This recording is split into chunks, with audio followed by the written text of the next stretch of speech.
За бүгдээрээ хамтдаа Мятийнхаа бизнес классын даавн руу орцгоё. Оройн минь. Ямар хөөрх юм бэ? Бамбуушнууд ээж дээ. Энэс нэг нь хүүхдээ аваа явчихъя. За манай даавн 24 цаг өгдөг лөө. 24 цаг тий. За энд юу хийх боломжтой лээ? Өөдөө онгоцоо үлээс члэлээс хоо мэдэж байгаа. Идэхэн бүх юм үнэгүй мүү тий? Оо ямар гоё. Манайхаа идэхэн үнэгүй гэж шүү дээ.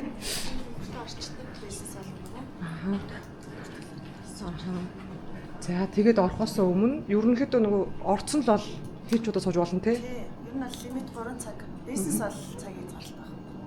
За баярлалаа. За энэгээр манай гоё Мяти нөгөө ээлжиж гаргадаг сэтгүүлүүд байжээ. За энийг онгоцон дотор явахд бол нэлээд уншдаг гэх.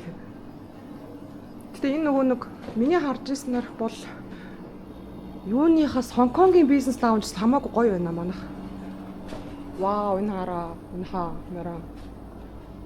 Чингис хаан Мят гэсэн ийм гоё дэрнүүдтэй юм байна. Тэг ерөнхийдөө суудлууд амар гоё юм классик зургтай. Тэгс манай Монгол уран зурагч нарын юмсан зургууд байж байна. За тэ та бүхэн маань чаас уц муцаа цэмэглээд амраад тухлаад онгоцоо бүлээгээд байх боломжтой. Дээрээс юмсэндээс уух зүйл, идэх зүйлс бас авах боломжтой юм байна шүү.